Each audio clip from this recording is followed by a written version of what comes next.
Hello, everyone, and welcome to this very special edition of Golf Center here on WHHI Sports. Along with Bob Stevens, I'm PGA professional Chris Tremblay, and we're coming to you today from the beautiful Palmetto Hall Plantation Club right here on Hilton Head Island. Bob, we're here for good reason with the eGolf Tour Championship launching the ball here. Yeah, a terrific season-ending event for the eGolf Tour. It is the #1 developmental tour. You go from here to the web.com to the PGA Tour. So these guys are good.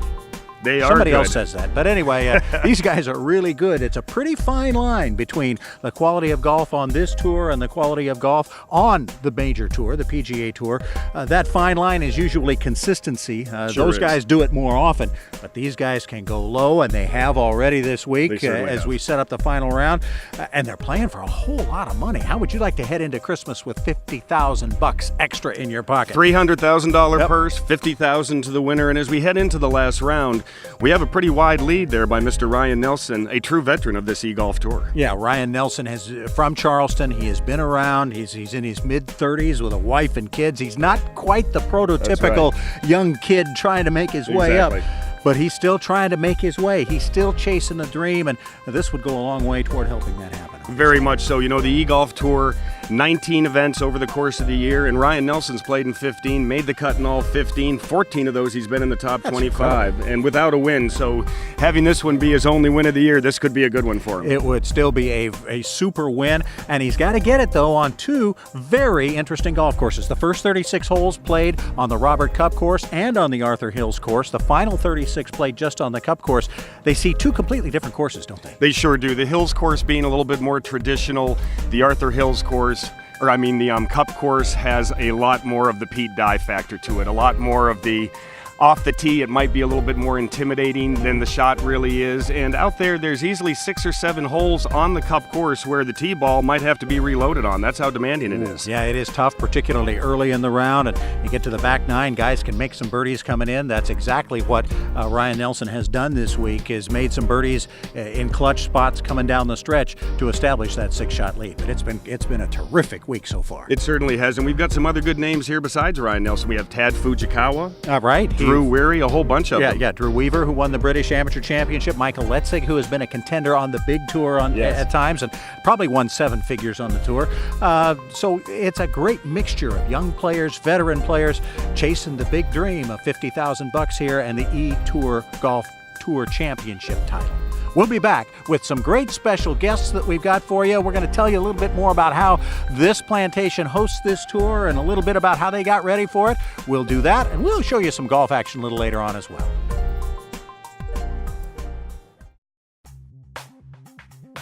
As we just alluded to, the scores this week here at the eGolf Tour Championship have gone pretty deep. Most of the players are under par, and one of the main reasons for that is the fine work of Brian Murray, the superintendent here at Palmetto Hall Club Plantation, and his staff. Brian, first of all, thank you for taking time to be with us. Thank you for me being here. I appreciate it.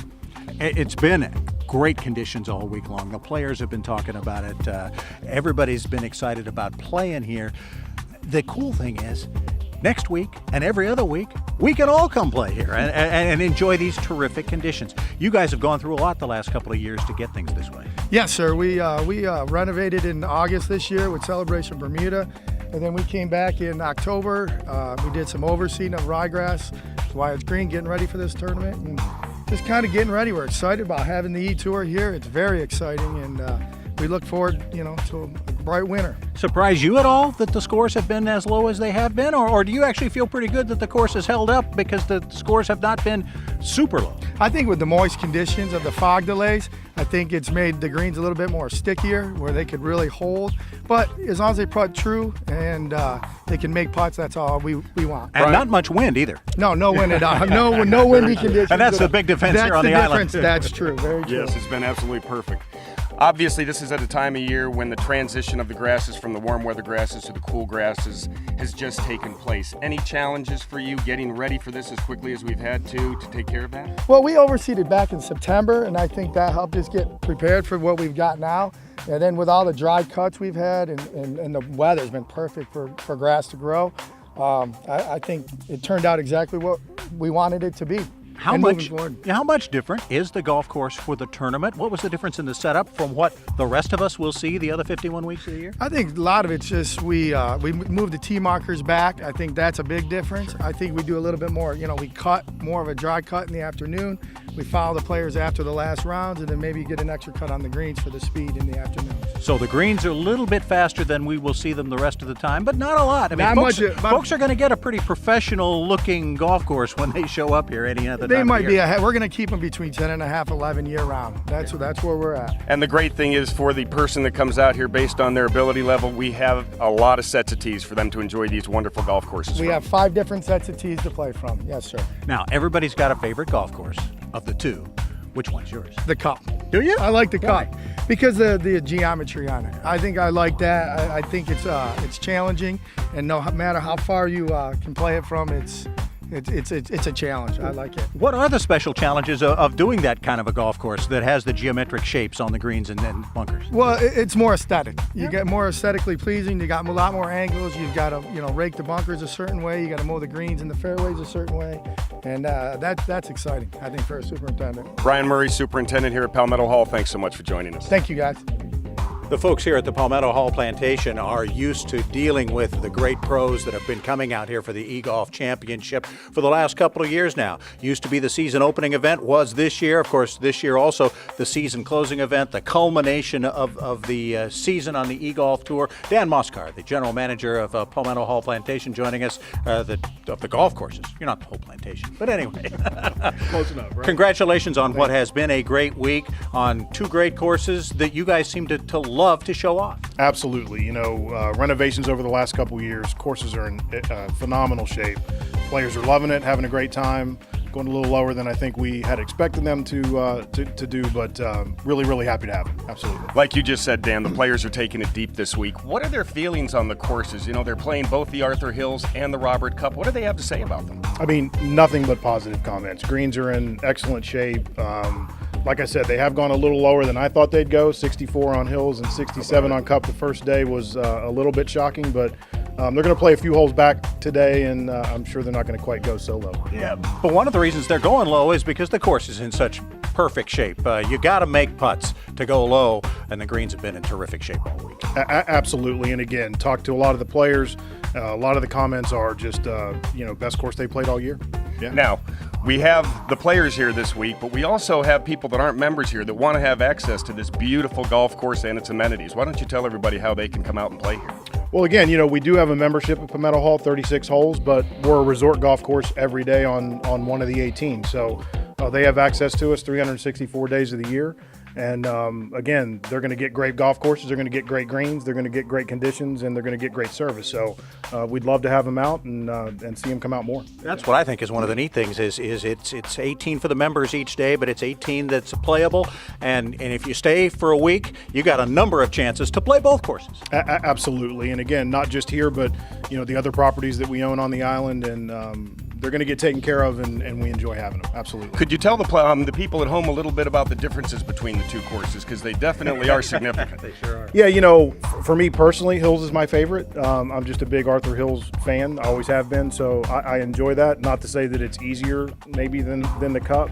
Cup's got a little bit of geometric design. It's a little more dramatic. It is, and a couple of the holes stretch way out and get really, really tough. So really, really good. All right. Thank you so much, Dan, for spending a few moments with us. You got to get back to work. We got a lot going on this weekend. Again, it has been a wonderful host courses for the eGolf Tour Championship.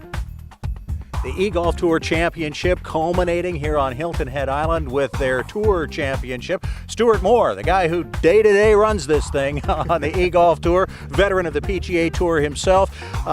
First of all, what folks have been seeing and what they see on the eGolf Tour is just a very fine line from the best players in the world. Well, yeah, I mean, we like to call ourselves the de facto #3 tour in the country. These are all the guys that are working their way up to the web.com tour and the PGA tour, and it's unlike any other sport. In football or in baseball or in basketball, you get drafted. And if you don't get drafted, the dream kind of ends. Well, these guys come out and declare themselves as professional, and if you're a 4-time first-team All-American or if you were the #6 guy on a Division III school, everyone starts with a clean slate. So that's what kind of makes this level of golf pretty neat, pretty interesting. Yeah. And there are guys on this tour who have been chasing the dream and have been on the big tour and have come back down. Guys with great amateur records, names people know. Yeah, there's plenty of guys that, started out here, guys like Chesson Hadley and Scott Brown, the last 2 winners of the Puerto Rico Open, and Brian Harmon played out here for a number of years, a local favorite over from Savannah, who obviously won the John Deere Classic this year. So I think it's cool that you get to know those guys on an early level and get to boss them around a little bit right before they get out behind the ropes on the PGA Tour. So it's certainly fun for us and obviously great for the fans to be able to get up close to events like this out here at Palmetto Hall. Stuart, this has been a very exciting 4-event series we have here, culminating here at Palmetto Hall. Why don't you tell everybody exactly what's going on with this $1 Million Challenge at the end? Well, we always like to reward our players at the end of the year in some way, shape, or form. We've reimbursed Q School up to $100,000 in years past, and this year we said, why don't we just go play for it? And so we put together a 4-event series called our $1 Million Championship Series. It started in August in Charlotte, North Carolina, and then we went to Mississippi and Reno, Nevada, and now here we are at Hilton Head Island with the largest purse in developmental tour golf history, $300,000, and someone's going home with $50,000 today, so definitely makes for a pretty exciting season-ending event. And the players really love coming here, don't they? Well, yeah, obviously the island speaks for itself, but Palmetto Hall, specifically is just such a great venue for us. The golf courses are, could host a PGA Tour event tomorrow, and the staff with, Lisa Dahlstrom and her crew at Heritage Golf, they make it so great to work with. We're basically a 3 or 4 person company, so we rely heavily on volunteers, and the membership here, far and away the best membership we work with on the year, just in terms of volunteering and private housing. It makes for a great event for the guys. Now, where does the tour go from here? Well, our West Coast tour is in full swing out in the greater Phoenix area, so 2 events left on our West Coast schedule, and then we'll kick in full swing our East Coast schedule at the end of February, coming back down here to Hilton Head Island. Well, Stuart, thank you so much for being with us. We look forward to a great 2015 and your return here to Palmetto Hall. Absolutely. Thank you. Stuart Moore, Chief Operating Officer of the eGolf Tour. Now let's go out to the golf course for some action right after this.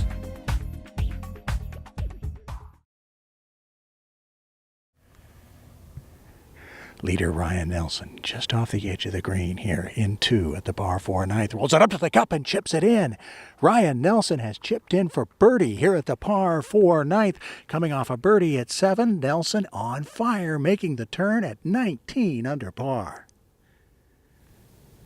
Peter Malnati had gotten to within 4 early in this final round, but a bogey at the 9th dropped him 7 shots back of Ryan Nelson. But now for Eagle here at the par 5 10th to very much get him back into the hunt. This from inside 8 feet after a brilliant second shot off of the back mound on this very undulating green at the Robert Cup course. Little downhiller, little bit of left to right break, rolls it up to the cup and gets it. An eagle for Peter Malnati gets him back in the hunt now at 14 under par. And we're here at the 14th hole, 440-yard par 4. Vita Guillaume currently in 3rd place. He's done a great job with his tee ball of keeping it away from that hazard on the left, which is very menacing. He's got just about 155 yards to the pin now. And if he's going to make a run for this title, being about 6 back, with about that many holes left, it's time to make a move. Ball starts out slightly right of the hole, and it looks like it's going to stay right there, but pretty good distance. And very nice play by Vita Guillaume. He's going to have himself about 12 feet for birdie, so he's got an opportunity here to catch up a little bit. Okay, Guillaume now for birdie here on 14 after hitting a nice approach to about 12 feet or so. He'll be going straight up the hill, and this should be a very makeable putt for him. And if he's going to end up with a chance coming down the last hole to win this thing, he really probably needs to make this putt right here. And it's on its way, and just misses on the right side. Looks like he gave that a little shovey with the right hand. Definitely an opportunity he wanted to take advantage of. All right, so Guillaume goes on to the next, remains at 13 under. Ryan Nelson walked to the 10th tee with a 7-shot lead here in the eGolf Tour Championship. The lead is down to 1. He could make it 2 if he makes that birdie and drops it here at the par 4 13th from 15 feet. A huge birdie from Ryan Nelson to keep a 2-shot lead now at 17 under par. The green here at the par 4 13th gives you a great look at the geometric corners that are on so many of the greens and some of the bunkers here at the Cup course. Peter Malnati from just outside 40 feet. This for a birdie, rolls it to the cup and in. Peter Malnati drops a long bomb here at the 13th to cut the lead of Ryan Nelson's down to 1. Clinging tenuously to a 2-shot lead, Ryan Nelson has watched Peter Malnati hit it to 10 feet here at the dogleg left, par 4 14th. Now from 125 yards away, Nelson brings it up from right to left, right at this back right hole location. Sits behind the hole, but then spins back to hole high and inside of 4 feet. A terrific shot by Ryan Nelson, setting himself up for birdie here at 14. And now hitting up is Jordan Russell, who currently sits at 11, so he's only 5 back. Nice looking approach, just right over the pin, sits, and stays on the back fringe. Ooh, that was very close to hitting that dormant Bermuda and running down into the bunker. So he's on the back fringe there. We'll call that another fringe in regulation, and he'll have that putt for birdie to get himself to 12. Now for birdie here at 14, Jordan Russell. Working down the hill, he's got about 15, 17 feet, and this is going to be one of those putts that has a little bit of a double breaker in it. So this is going to be very, very dependent on speed for him to hit his line. Going down, and just sitting on the edge of the hole. Terrific putt for Jordan Russell. So he'll make par here. He'll remain at 11 under, still 5 back, but with 4 holes left, and especially the 4 holes here at the beautiful Arthur Hill, or at the beautiful Robert Cup course here at Palmetto Hall, he's still right in it. Next hole is a possible eagle hole. All right, Guillaume now for his birdie. Thanks to the generosity of Ryan Nelson bogeying 10, 11, and 12, Guillaume now sits only 3 back, and once again a good opportunity for him to take advantage of right here. This should pretty much be straight up and in, so this should really be one that's right in his wheelhouse. And it's working its way up, and he misses it on the right side again. Second straight makeable birdie putt for him. He's missed just a little bit on the right. And that kind of hurts, because that really could have pulled him right within 2. 36-year-old Ryan Nelson of Charleston now used to live in Omak, Washington, went to the University of Portland. Just needs to keep this ball dry. His second at the par 4 18th to pretty much assure himself a victory. Hits it just behind the hole and then pulls the string. What a terrific shot. Ryan Nelson has hit it to 2 feet for a birdie. He could finish at 20 under par and win by 5. And getting ready to play his 4th shot here, Jordan Russell really needs to get this up and down. He does not want to leave this hole with a bogey. Tough play. He's going to have to play this up to the right there and let it kind of trickle on down to the hole. Let's see how this thing releases. Pretty well done. Very well done. And Jordan Russell will save par here on number 15. Peter Malnati began the day 6 shots back, cut the lead to 1 at one point on the back 9. Now putting for par here at the 18th. Ouch, he misses it, pulls it just a little bit left. He bogeys 17 and 18 coming in. Will still finish solo 3rd. Peter Malnati, who has 3 top 25 finishes on the PGA Tour in 2014, closes out a pretty good year with a 3rd place finish at the eGolf Tour Championship. Ryan Nelson has led this tournament since firing an opening round 64. He has led from wire to wire. That tap-in birdie putt at the final hole. Ryan Nelson, Charleston, South Carolina, the 36-year-old is the winner of the 2014 eGolf Tour Championship and the $50,000 first prize.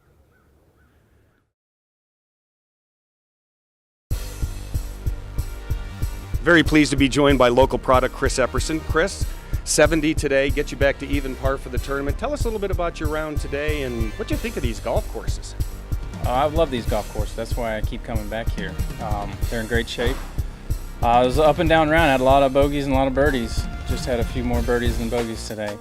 I saw a lot of positives today in my round, so it gives me a lot to hang on to for the winter, and I know what I need to work on for next year. What particular part of the game are you going to focus on to help yourself get up to that next level?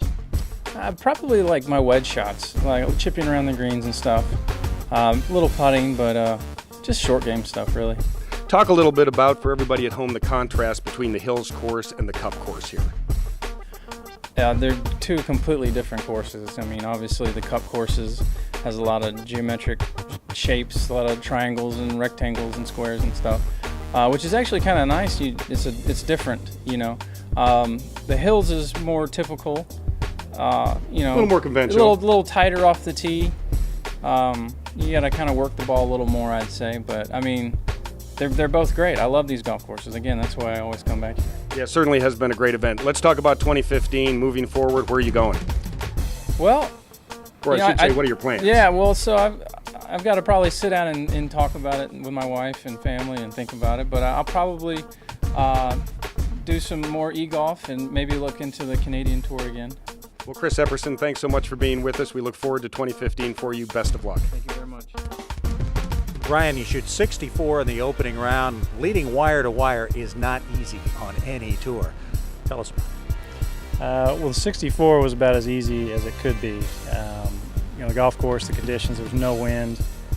Usually when we're here in February and March, there's wind and the greens are firm and fast. I hit all good shots. I don't think I was ever in any danger of making a bogey, so it was quite easy the first day. Then back-to-back 67s. You've got a 6-shot lead when you get up for the final round. That's almost scary, isn't it? That's almost tougher than being a couple of shots behind. It's a very bizarre feeling because you almost play against yourself. Like, oh, I just don't screw up is some of the mentality that comes out. That I had a little struggle in the middle of the round. Yeah, Ryan, in the middle of the round, we got on the bogey choo-choo there for a couple holes on 10, 11, and 12. Why don't you tell everybody at home kind of what happened there? I thought I was doing the bright thing. Had a large lead, very short second shot into the par 5, and, you know, lay up to a wedge and just keep the water out of play. You know, just go easy. And just hit a terrible wedge there. Hit a terrible wedge on 11. You know, pull my shot on 12. You know, missed 2 4-footers in there too. It was just, I was mad. And 10 and 11 are two of the holes you generally look on to pick up some opportunities there, and unfortunately you went in the other direction. So we've made 3 bogeys in a row. What's our mindset going to 13? I was quite upset. You know, mad at myself. You know, to make some silly mistakes like that. And then we come back, boom, boom, with 2 birdies. I was going to say, at 13, Peter drops one in front of you, and all of a sudden the lead is 1. You've got about a 15-foot. Right. Well, and as you know, I know Peter very well, and he's a great putter, so a lot of me expected that to go in, but I felt great over my putt before he even hit his. You know, it was really easy read, and I felt really good about it. That made it 2, and then at 14, that may have been the one that kind of slammed the door, or was it the one at 15 that finished it off? Well, on this golf course, it never really slams the door because there's a lot of trouble out here. But hitting it close at 14, it was a big relief. You know, okay, I hit a good shot. I've made 2 in a row. All right, 15. If I hit it on the correct side of the green, I might have a good opportunity for another birdie. So that was probably the one. Okay. As we move forward to 2015, what are our plans? You know, I don't know. You know, this time That's of a good year's answer. tough. That's Yeah. okay. This time of year's tough. You know, I didn't get through second stage of Q school, so kind of up in the air. Got to plan out the next year. But it's a whole lot easier to plan out when you're the eGolf Tour champion. Yeah, a little bigger smile on the face this winter. This past year, you didn't win. You were there. You knocked on the door all year, including here early in the season. Was it a hump for you to get over to finally win one this year? It's your 6th win on the tour, but you've done it before. But you didn't have one this year. Yeah, in the tournaments I was in contention in, you know, varying things would be wrong or whatever, so it was a little tough to kind of put it all together. So it came together this week. Well, but congratulations. You are the eGolf Tour champion of the 2014 season. Congratulations. Ryan, great playing. Way to go. Appreciate it. Thank We you. look forward to watching more of you in the future. All right, great. For my co-host Bob Stevens, we're all out of time for this week. We'd like to thank you for joining us here at the Palmetto Hall Plantation Club. I'm PGA professional Chris Tremblay. We'll see you next time.